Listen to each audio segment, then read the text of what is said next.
I stood in the corporate elevator of Meridian Industries, wearing a delivery uniform holding important legal documents in my weathered hands. VP Bradley Hawthorne rushed toward the closing doors, his expensive Italian leather shoes clicking frantically against the marble lobby floor. "Hold the elevator, delivery boy," he shouted with that same condescending sneer I remembered so well. I deliberately pressed the close button, watching his shocked face disappear as the polished steel doors sealed shut. Through the crack, I heard him curse loudly before his footsteps echoed up the emergency stairwell. 19 flights would teach him some humility. The elevator rose smoothly while I anticipated the boardroom explosion about to unfold above. The elevator chimed softly as it reached the 19th floor, and I stepped into the familiar executive corridor that once felt like home. Crystal chandeliers cast warm light across the mahogany-paneled walls, and the scent of fresh coffee drifted from the boardroom where Meridian's board of directors waited for their mystery meeting. I adjusted the brown delivery cap on my head and walked purposefully toward the massive conference room doors. Chairman George Ashford, a distinguished man in his 60s with silver hair and kind eyes, looked up from his notes as I entered. "Ms. Collins, I presume?" he asked with a knowing smile. I removed my cap, letting my auburn hair fall to my shoulders. "Hello, George. It's been too long." The board members seated around the enormous oval table exchanged confused glances. Sarah Williams, the CFO, squinted at me with recognition dawning in her expression. Marcus Thompson, head of operations, nearly dropped his coffee mug when he realized who stood before them. That's when Bradley burst through the doors, his face flushed red from his stair-climbing marathon. His usually perfect blonde hair stuck to his sweaty forehead and his silk tie hung loosely around his neck.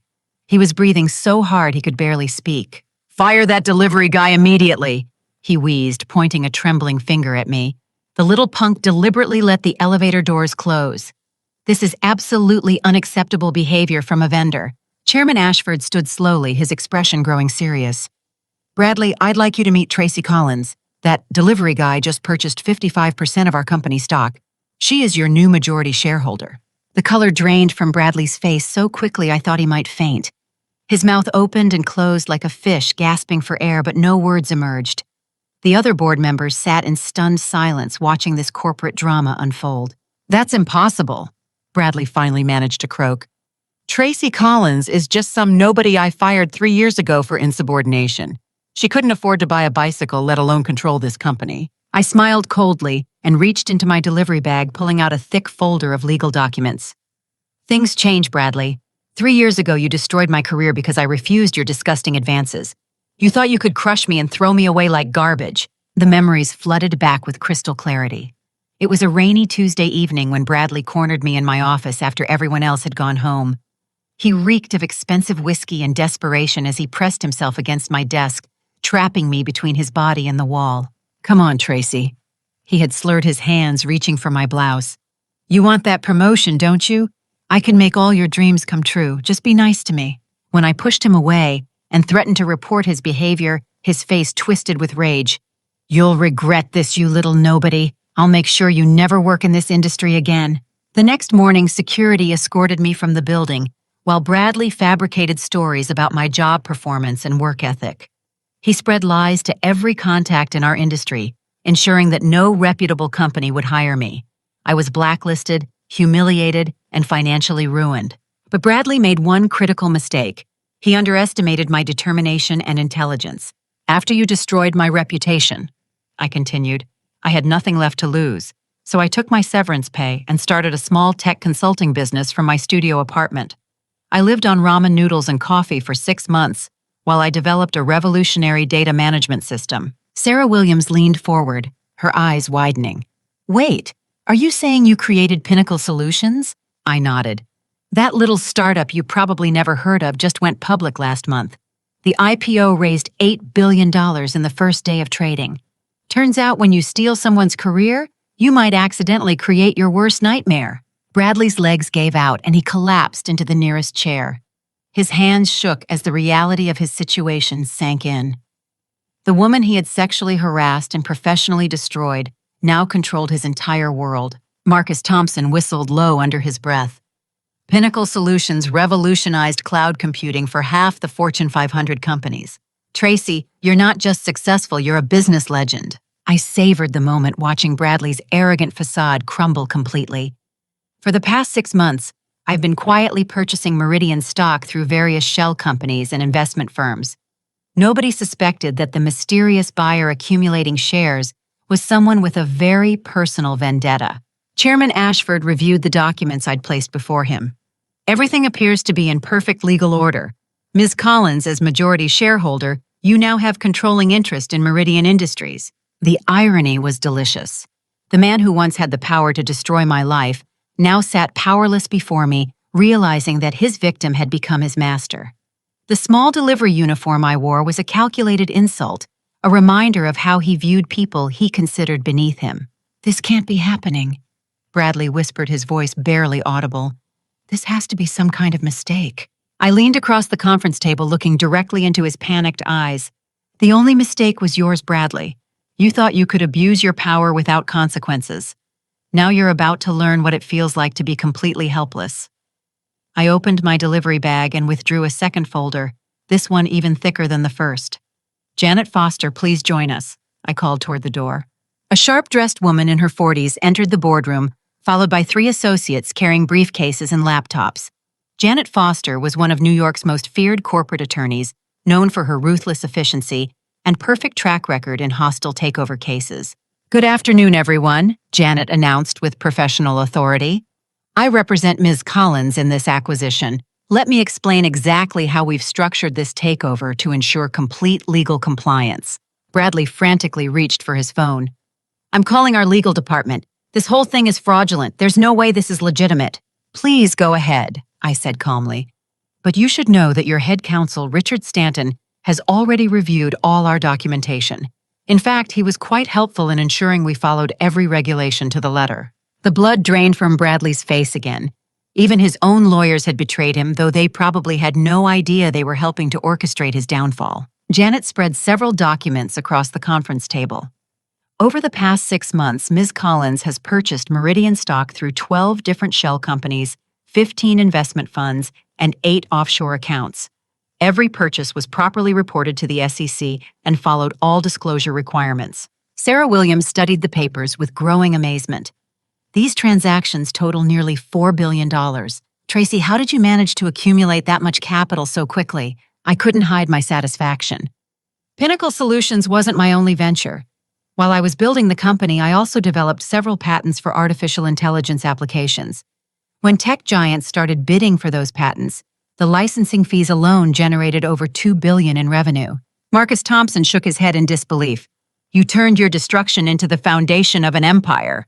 "Exactly," I replied. Every sleepless night Bradley caused me, every rejection letter from companies he poisoned against me, every moment of desperation and humiliation became fuel for my success. Janet continued her presentation. "As of 9 a.m. this morning, Ms. Collins owns 55.3% of all outstanding Meridian Industries stock. This gives her controlling interest and the authority to make immediate operational changes." Bradley jumped up from his chair, desperation replacing his earlier shock. "This is corporate warfare. You can't just waltz in here and steal a company I've devoted 15 years of my life to building." "Actually, I can," I said with ice in my voice. "And I'm about to prove it. Janet, please present the new organizational structure." The attorney clicked to open her laptop and projected a detailed corporate chart onto the wall screen. Effective immediately, Ms. Collins is assuming the role of Chief Executive Officer. The current executive team will be restructured as follows. As the new hierarchy appeared on screen, Bradley's position had vanished entirely. His name didn't appear anywhere in the new leadership structure. Instead, I saw my own name at the top, followed by promoted employees I remembered as hardworking and ethical. "Where am I?" Bradley demanded, his voice cracking with panic. "What's my new position?" I stood up and walked around the conference table until I was standing directly beside his chair. "You're being demoted to Facilities Maintenance Coordinator. Effective immediately, you'll be responsible for cleaning toilets, mopping floors, and taking out the trash." The silence in the room was deafening. Every board member stared at me with a mixture of shock and admiration. No one had ever seen such a complete reversal of fortune happen so swiftly and thoroughly. "This is insane!" Bradley screamed. "I'm a vice president. I have an MBA from Harvard. You can't make me a janitor." "Actually, I can," I replied calmly. As majority shareholder, I have the authority to restructure positions as I see fit. You have two choices: accept your new role or resign immediately without severance pay. Bradley's phone rang and he answered it with trembling hands. What? What do you mean you're serving divorce papers, Linda? We can talk about this. His voice rose to a desperate shriek. Don't leave me. This is just a temporary setback. I could hear his wife's angry voice through the phone speaker. She was clearly watching the news coverage of the takeover and realized their social status had just evaporated. The country club memberships, charity galas, and luxury lifestyle were about to disappear. No, Linda, wait, Bradley pleaded. I can fix this. I can find another job. Don't take the kids. The line went dead and he stared at his phone in horror. At that moment, Security Chief Robert Hayes entered the boardroom wearing his crisp uniform and serious expression. Ms. Collins, you requested an escort for Mr. Hawthorne. Yes, Robert. Please take Mr. Hawthorne to the basement facilities closet. He'll need orientation on his new duties as facilities maintenance coordinator. Robert nodded professionally. Of course, ma'am. Mr. Hawthorne, if you'll please come with me. Bradley looked around the room, desperately seeking any ally who might intervene on his behalf. But every face reflected either satisfaction or carefully neutral professionalism. He had burned too many bridges during his years of arrogant leadership. This isn't over, he said weakly, as Robert guided him toward the door. I'll find a way to fight this. I'll expose you for what you really are. I smiled one last time as he reached the doorway. What I really am, Bradley, is everything you never thought I could become. Enjoy your new career in sanitation. As the doors closed behind the disgraced former executive, I turned to address the remaining board members. But I had one more surprise that would complete Bradley's humiliation and ensure he could never threaten another woman again. After Bradley's departure, I returned to my delivery bag and retrieved a third folder, this one marked with red confidential stamps. The remaining board members watched with growing curiosity as I placed it on the conference table. Before we discuss the company's future, I announced, there's something else you need to see. Janet, please begin the multimedia presentation. Janet connected her laptop to the room's advanced projection system. What you're about to witness is the result of a 2-year investigation into workplace harassment at Meridian Industries. The screen flickered to life, showing hidden camera footage from various locations throughout the building. The first video showed Bradley in his office with Amanda Price, a young marketing coordinator. The audio was crystal clear as Bradley cornered her against a filing cabinet. Come on, Amanda. His voice echoed through the speakers. I can fast-track your promotion if you're willing to be flexible about office policies. Meet me at the Ritz-Carlton tonight, room 4712. When Amanda tried to leave, Bradley blocked her path. Think carefully about your answer. Saying no to me might affect your performance review. Sarah Williams gasped and covered her mouth in horror. Oh my God, Tracy, how did you get this footage? I had help, I replied grimly. Someone on the inside has been documenting Bradley's behavior for over 2 years. We'll meet her soon. The second video showed Jessica Brown, an accounts receivable specialist, being trapped in the supply closet by Bradley. His threats were even more explicit and aggressive. The third recording captured him making disgusting comments about female employees during an executive meeting. This is just a sampling, Janet explained. We have over 40 hours of video and audio evidence documenting systematic sexual harassment threats and intimidation tactics. Marcus Thompson looked physically ill. Tracy, we had no idea this was happening. If we had known— You did know, I interrupted. Or at least you should have known. The evidence is in your own human resources files. Janet switched to a new presentation showing official complaint forms and internal memos. Mr. Thompson, as head of operations, these documents were copied to your office. The screen displayed dozens of harassment complaints filed against Bradley over a 5-year period. Each one had been marked as resolved or unfounded. But the investigative notes revealed a pattern of intimidation and cover-ups. How is this possible? Marcus stammered. I never saw these reports. That's because someone in HR was burying them, I explained. Janet, bring in our next witness. The conference room doors opened, and Helen Rodriguez, Meridian's HR director, walked in flanked by 2 FBI agents. Her face was pale and drawn, and her hands shook as she approached the conference table. Ms. Rodriguez has agreed to cooperate with federal investigators in exchange for leniency, Janet announced. She's prepared to testify about the systematic cover-up of harassment complaints. Helen's voice was barely above a whisper. Bradley threatened my job if I didn't handle his problems quietly. He said if any formal complaints reached the board level, He'd make sure I was fired and blacklisted from every HR position in the industry. She produced a manila folder filled with original complaint forms that had never been processed. I kept copies of everything, hoping someday I'd have the courage to speak up. When Ms. Collins contacted me 6 months ago, I finally found that courage. The revelation hit me like a physical blow. Helen had been living with the same terror I experienced, too frightened to seek justice because Bradley controlled their professional futures. "There's more," Helen continued. "Bradley maintained a file of compromising information about board members and executives. Photos, financial records, personal secrets. He used blackmail to ensure nobody would challenge his authority." Sarah Williams stood up abruptly. "That explains why Richard Stanton never pursued the harassment rumors. Bradley must have had something on him." At that moment, the conference room doors burst open again. Police Detective Frank Miller entered with a warrant folder and handcuffs hanging from his belt. "I'm looking for Bradley Hawthorne," Detective Miller announced.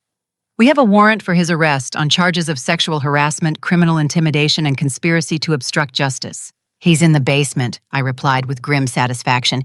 "Facilities Closet B12. As Detective Miller left to make the arrest, Janet prepared her final presentation.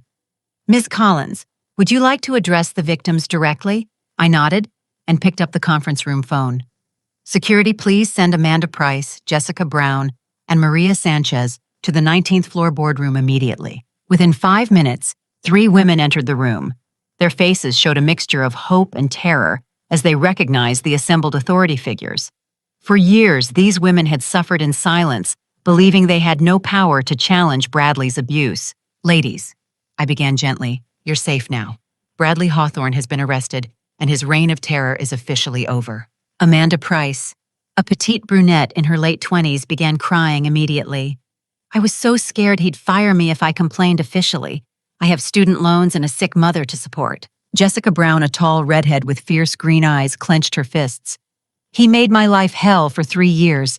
Every day I came to work wondering what disgusting comment or unwanted touch I'd have to endure." Maria Sanchez, an accounting supervisor and single mother, spoke with quiet dignity.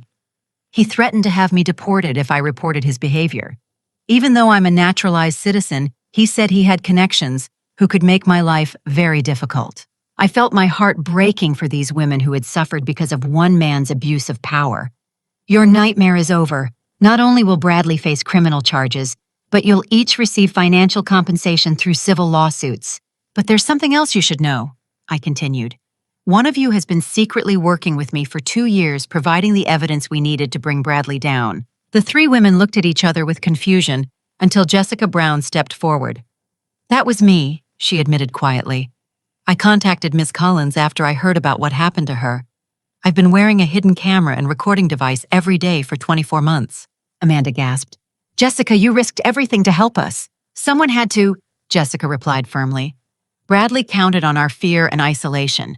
But when we work together, he's just a pathetic bully with no real power." Through the conference room windows, we could see Detective Miller escorting Bradley out of the building in handcuffs.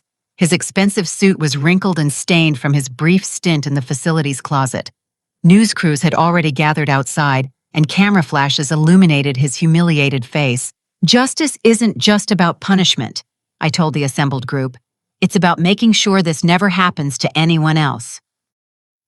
6 weeks after Bradley's arrest, I stood before the entire Meridian Industries workforce in our largest conference hall. The transformation had already begun, but today marked the official launch of our new corporate culture. "Good morning, everyone." I began looking out at the 800 employees who had gathered for this company-wide meeting. Many of you know me as the former colleague who was unjustly terminated 3 years ago. Today I stand before you as your new CEO, committed to creating the workplace we all deserve. The applause was thunderous and sustained. I could see relief and hope in faces throughout the audience. For too long, fear had poisoned the atmosphere at Meridian. Talented people had learned to keep their heads down and avoid attracting attention from predatory executives. "Our first order of business is recognizing excellence that was previously overlooked," I announced. "Carlos Martinez, please stand up." A surprised-looking man in his 30s rose from his seat in the back row. Carlos had been working as a night janitor for 5 years, but I had discovered his incredible talent for computer programming during my investigation. Carlos has been studying software development during his off hours, and created several innovative applications that could revolutionize our inventory management system. Effective immediately, he's being promoted to Director of Information Technology with a starting salary of $120,000 annually. The entire auditorium erupted in cheers as Carlos stared at me in disbelief. His colleagues patted him on the back and whistled their approval. This was exactly the kind of recognition that had been impossible under Bradley's reign of favoritism and nepotism. "Patricia Stone, please join me on stage," I continued. Patricia, a brilliant financial analyst who had been relegated to entry-level tasks because she refused Bradley's advances, walked confidently to the front of the room. "Patricia will be our new Chief Financial Officer," I announced. Her analysis of our spending patterns revealed over $15 million in waste and inefficiencies. She'll be implementing new fiscal policies that will strengthen our financial foundation. Over the next hour, I announced dozens of promotions and policy changes. The company's research and development budget doubled. Employee harassment reporting procedures were completely overhauled with external oversight. Profit-sharing bonuses were established for all staff levels. But our transformation goes beyond internal changes, I explained. We're also launching the Meridian Foundation for Workplace Justice. This foundation will provide legal support and financial assistance to harassment victims at companies throughout the country. Through the conference hall windows, I could see news vans gathering outside. Our story had captured national attention, and other companies were scrambling to review their own workplace policies before similar scandals erupted. My phone buzzed with a text message from Janet Foster. "Meridian stock up 37% since takeover announcement. Investors love the new direction." The financial markets had responded enthusiastically to our corporate revolution. Apparently, ethical business practices were not only morally correct, but also highly profitable. "I want to share some news about Bradley Hawthorne's situation," I continued. "He's currently in county jail awaiting trial. His bail was set at $2 million, which his estranged wife refused to pay. His assets are being frozen as part of the criminal investigation." A few people in the audience actually applauded at this news. Bradley had created so much misery that many employees felt genuine satisfaction at his downfall. "But this isn't really about revenge," I clarified. "It's about transformation. We're proving that businesses can be successful without tolerating abuse, discrimination, or toxic leadership." During the lunch break, I visited Bradley's former office, which was being converted into an employee wellness center. The expensive leather furniture and intimidating decor had been replaced with comfortable seating, natural lighting, and resources for stress management and career development. My assistant knocked on the doorframe. "Ms. Collins, you have a call from Governor Patricia Williams. She wants to discuss your foundation work." I smiled as I picked up the phone. 6 months ago, I was unemployed and blacklisted. Now, state governors were seeking my advice on workplace reform legislation. "Tracy, congratulations on everything you've accomplished," the governor said warmly. "I'm calling because we're drafting new harassment prevention laws, and we'd love your input on enforcement mechanisms." As I discussed policy details with one of the most powerful politicians in the state, I reflected on the incredible journey that had brought me to this moment. Bradley's attempt to destroy me had instead unlocked potential I never knew I possessed. That afternoon, I received an unexpected visitor. Amanda Price knocked hesitantly on my office door, holding a manila folder in her trembling hands. "Ms. Collins, I hope you don't mind the interruption," she said nervously. "I wanted to personally thank you for everything you've done, but I also have something important to show you." She opened the folder to reveal dozens of handwritten letters. "These are thank you notes from women at other companies. Word about our situation has spread, and harassment victims everywhere are finding the courage to speak up." I read several of the letters, each one describing similar patterns of abuse and intimidation in corporate environments across the country. Our victory was inspiring a national movement for workplace justice. "Amanda, this is incredible," I said, genuinely moved by the response. "We've started something much bigger than just fixing one company." "There's something else," Amanda continued. "Several major news outlets want to interview you about creating a national network of workplace advocacy groups. Are you interested in expanding the foundation's scope?" I looked out my office window at the city skyline, imagining all the other buildings where women were suffering in silence, afraid to challenge powerful men who abused their authority. The thought of helping them find justice filled me with a sense of purpose I had never experienced. "Schedule the interviews," I decided. "It's time to take this fight nationwide." That evening, as I prepared to leave the office, I received one more significant phone call. It was from the warden at County Correctional Facility. "Miss Collins, this is Warden Thompson. I'm calling about Bradley Hawthorne. He's requested a meeting with you. Says he has something important to discuss." I paused, considering whether I wanted to face the man who had tried to destroy my life. Part of me felt curious about what he could possibly have to say. But mostly, I realized I had moved beyond needing any closure from him. "Tell Mr. Hawthorne that I'm too busy building the future to waste time revisiting the past," I replied. "He made his choices, and now he can live with the consequences." As I hung up the phone, I felt a profound sense of peace. My journey from victim to victor was nearly complete, but the most important chapter was still ahead, using my success to ensure that what happened to me would never happen to anyone else. The courthouse steps were packed with reporters and supporters when I arrived for the first day of Bradley's criminal trial. Protesters held signs reading, "Justice for all workers," and "End corporate harassment," while news crews broadcast live coverage to millions of viewers nationwide. District Attorney Michael Sullivan had assembled an airtight case against Bradley, including 47 separate counts of sexual harassment, criminal intimidation, and conspiracy to obstruct justice. The evidence was so overwhelming that legal experts predicted a swift conviction.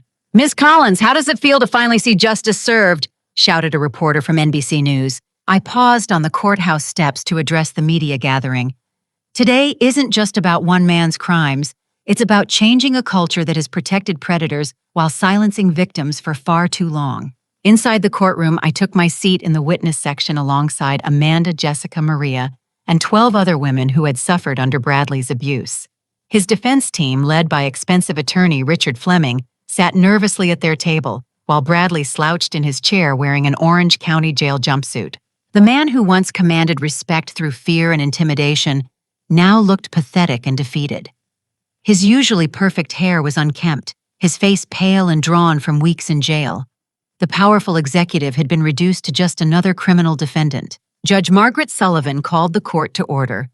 "The People versus Bradley James Hawthorne. Mr. Fleming, how does your client plead to the charges?" "Not guilty on all counts, Your Honor," Fleming replied weakly.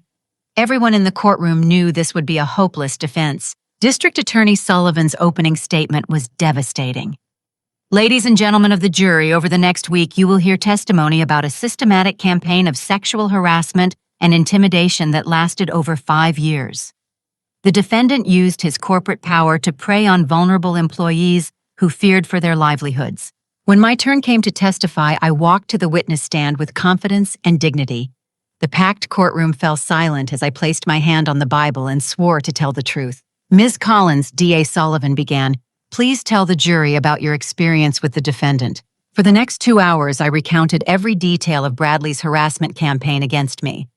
I described his inappropriate advances, his threats, and the systematic destruction of my career when I refused his demands. He told me I would never work in the industry again if I didn't comply with his sexual demands. I testified. He used his power to blacklist me from legitimate employment opportunities. The defense attorney tried desperately to discredit my testimony during cross-examination.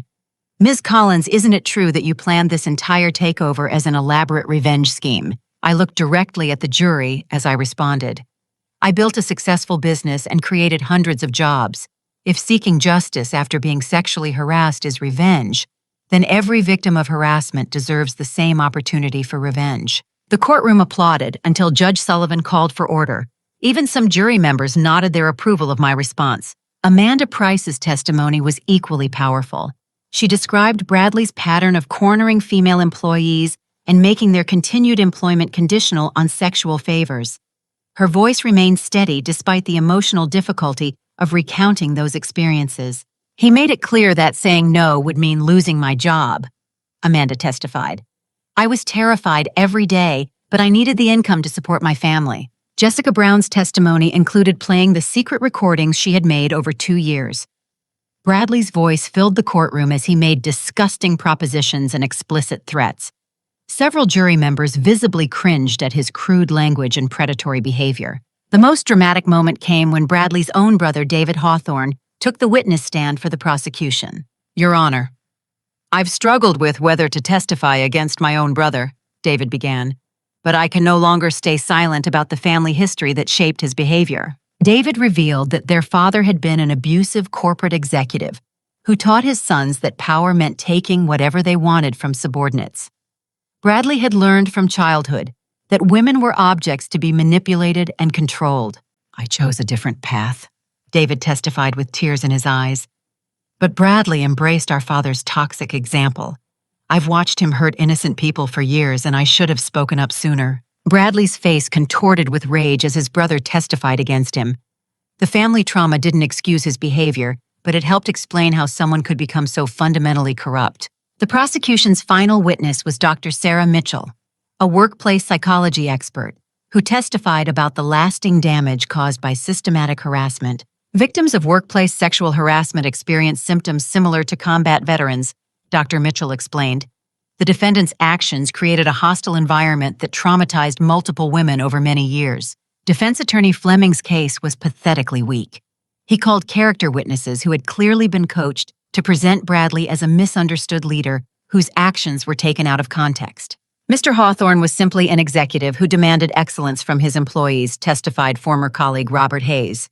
Sometimes his management style was intense, but he never intended to harm anyone. The jury deliberated for less than 3 hours before returning with their verdict. Bradley stood shakily as Judge Sullivan read the results. On the charge of sexual harassment in the first degree, we find the defendant guilty. On the charge of criminal intimidation, we find the defendant guilty.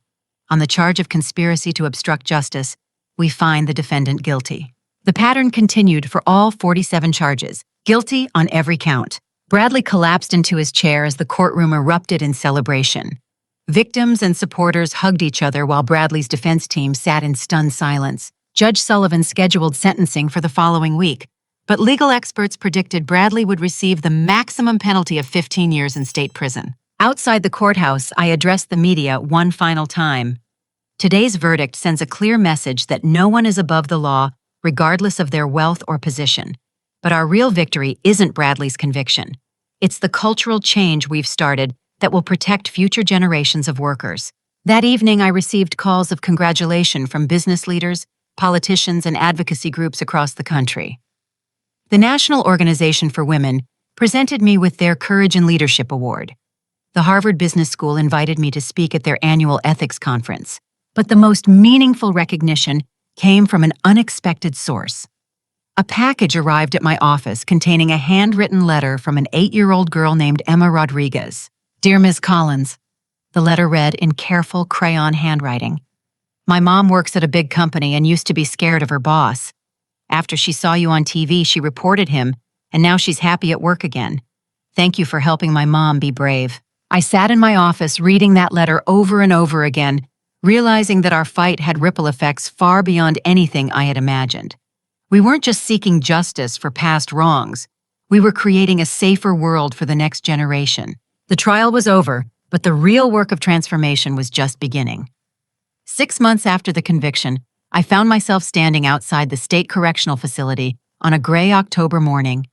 Despite my earlier refusal to meet with Bradley, I had ultimately decided that facing him was necessary for my own complete healing. Warden Rebecca Thompson escorted me through the security checkpoints and metal detectors. "Ms. Collins, I should prepare you for what you're about to see. Incarceration has changed Mr. Hawthorne significantly. He's not the same arrogant executive who entered our facility." The visiting room was sterile and institutional, with plastic tables and chairs bolted to the floor. When Bradley shuffled in wearing his orange jumpsuit, I barely recognized the broken man before me. His once perfect appearance had given way to hollow cheeks, graying hair, and the haunted look of someone who had lost everything. "Tracy," he said quietly, taking the seat across from me. "Thank you for coming. I wasn't sure you would." His voice lacked the commanding tone that once intimidated so many people. Prison had stripped away the artificial confidence that came from wealth and power, revealing the insecure and damaged person underneath. "I almost didn't come," I admitted. "Part of me wanted to leave you in the past where you belong, but I realized I needed to hear what you have to say." Bradley's hands shook as he clasped them on the table between us. "I know this doesn't change anything, but I need you to know how sorry I am. Not just because I got caught, but because I finally understand the pain I caused you and all those other women." I studied his face carefully, looking for signs of manipulation or false remorse. Instead, I saw genuine anguish and self-awareness that seemed foreign coming from someone who had been so calculatingly cruel. I've been working with the prison psychologist, Dr. Helen Watson, Bradley continued.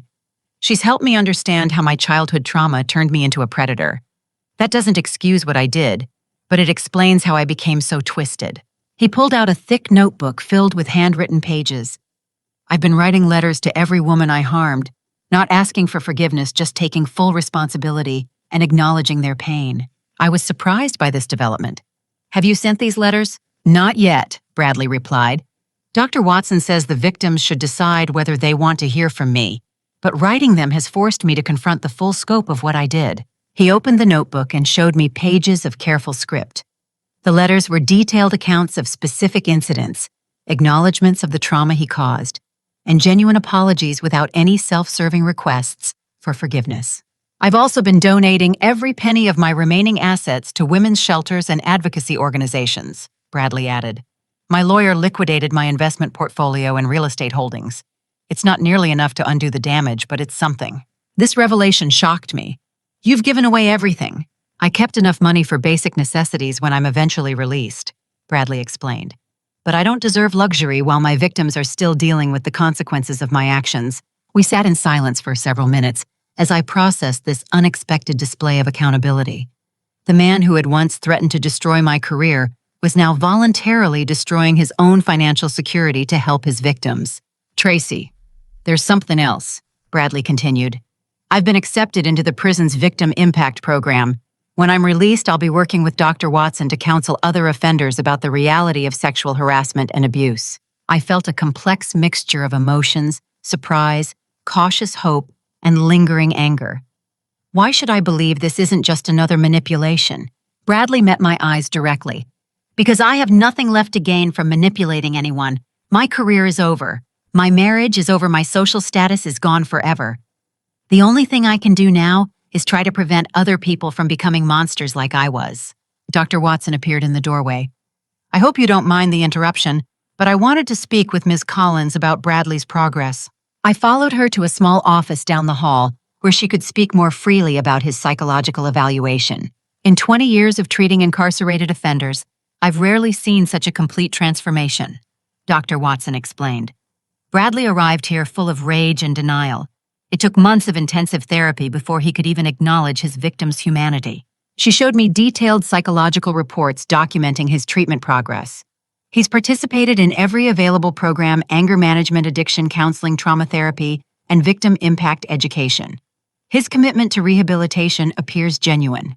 What's your professional opinion about his risk of reoffending? I asked. Dr. Watson considered the question carefully. Sexual harassment is typically about power and control, rather than sexual desire. Bradley's power has been completely stripped away, and he's developed genuine empathy for his victims. I believe his risk is very low. When I returned to the visiting room, Bradley was reading from his notebook. I want to read you what I wrote to you, if that's okay. I nodded, curious to hear his perspective on our shared trauma. Dear Tracy, he began reading. I destroyed your career because you refused to let me destroy your dignity.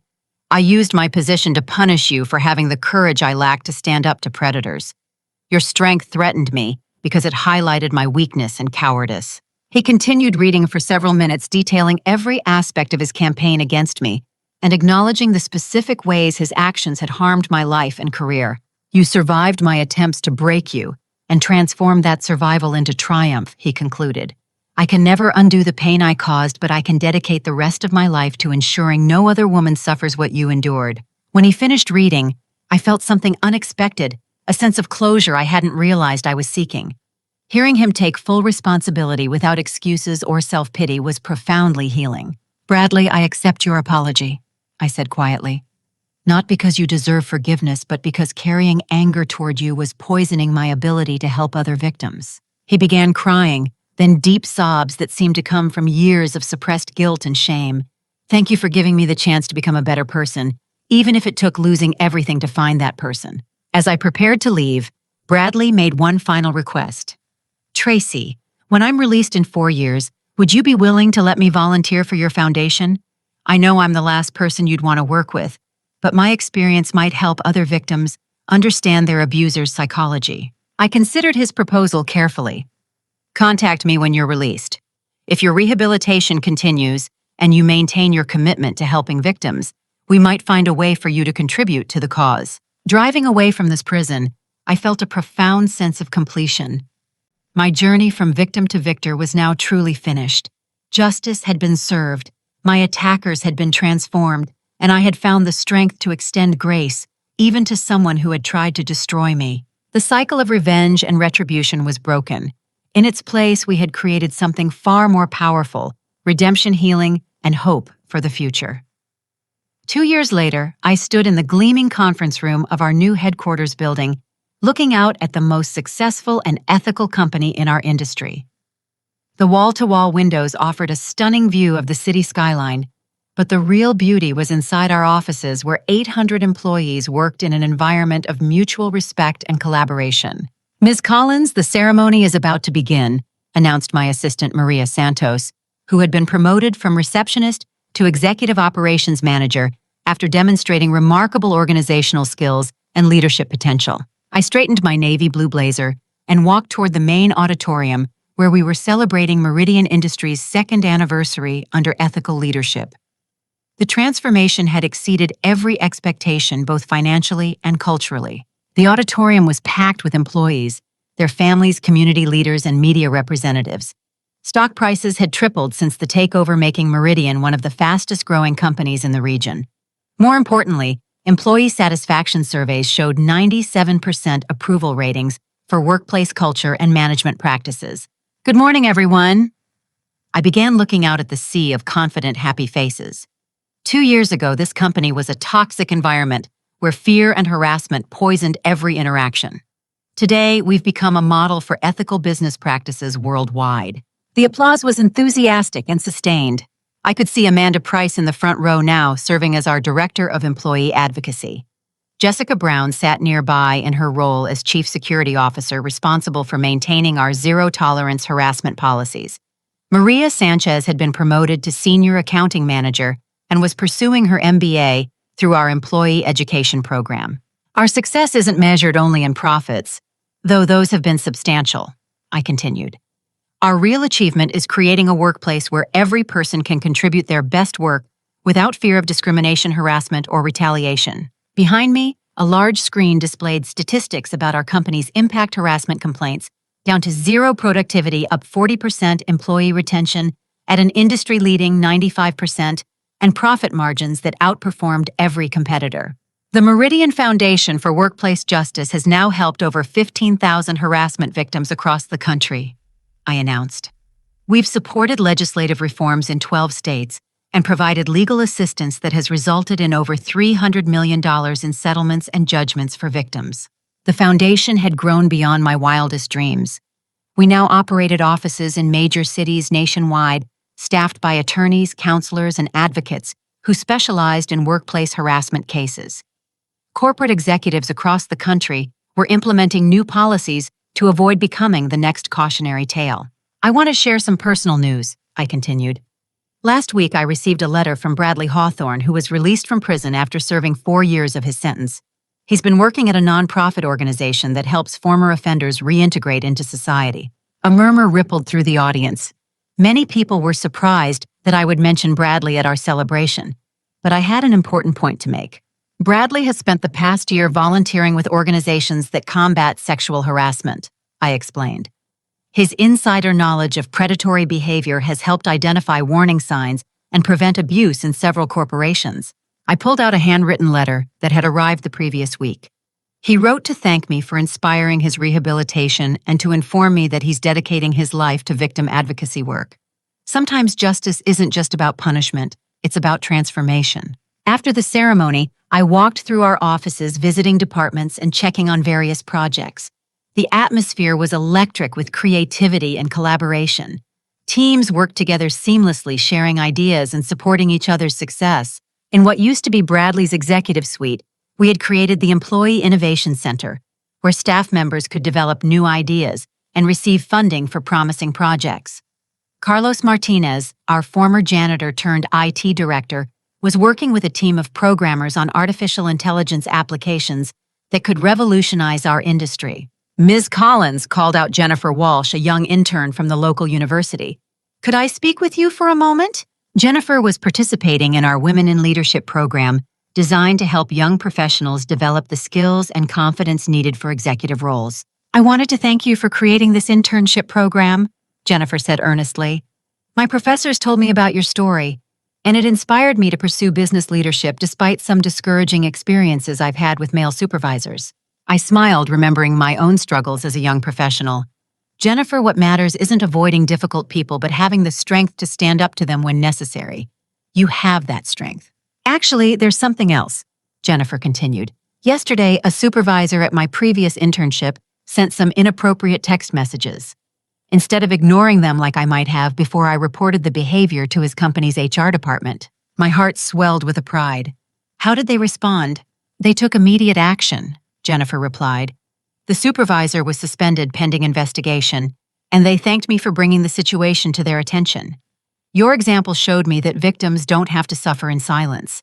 As the day wound down, I returned to my office to review applications for our newest program, the Meridian Institute for Ethical Leadership.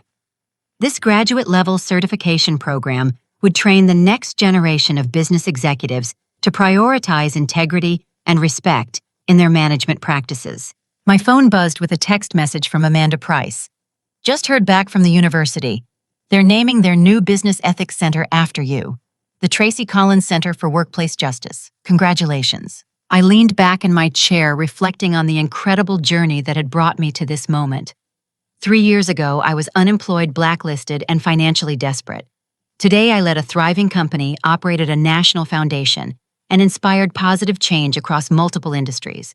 But the most meaningful transformation wasn't professional or financial. It was personal. I had learned that true strength comes not from seeking revenge against those who harm us, but from channeling that pain into purpose and using our success to protect others from similar suffering. The setting sun painted the sky in brilliant oranges and purples as I prepared to leave the office. Tomorrow would bring new challenges, new opportunities to expand our impact, and new chances to prove that ethical business practices weren't just morally correct, but also highly profitable. As I walked through the lobby, I stopped to read the bronze plaque mounted near the main entrance. Meridian Industries, where integrity drives innovation and respect fuels success. 6 months from now, I would be speaking at the United Nations about implementing global standards for workplace harassment prevention. Next year, our foundation would open international offices to help victims in developing countries where women had even fewer legal protections. The elevator that had once been the scene of my humiliation now carried me smoothly toward the parking garage. But instead of bitterness, I felt profound gratitude for the journey that had transformed both my life and the lives of thousands of other people. My story had become proof that survivors could become more than just survivors. We could become leaders, innovators, and agents of positive change. We could transform industries, influence legislation, and create safer workplaces for future generations. Most importantly, we had learned that the best response to injustice isn't just seeking personal vindication. It's building systems and structures that prevent others from experiencing the same pain we endured. As I drove home through the bustling city, I thought about all the other women who were fighting similar battles in corporate boardrooms, academic institutions, and government offices across the country. They were no longer fighting alone. Our movement had given them voices, resources, and the knowledge that justice was possible. The question I want to leave you with today is this. When you face injustice or betrayal, will you let it break you, or will you use it as fuel to create positive change in the world? Have you ever turned a negative experience into an opportunity to help others? I'd love to hear your stories of transformation and triumph in the comments below. If this story inspired you to stand up for yourself or others, please give it a like and share it with someone who needs to hear this message. Don't forget to subscribe for more stories about ordinary people who chose extraordinary responses to life's challenges. Thank you for joining me on this journey from humiliation to triumph. Remember, your current struggles don't define your future success.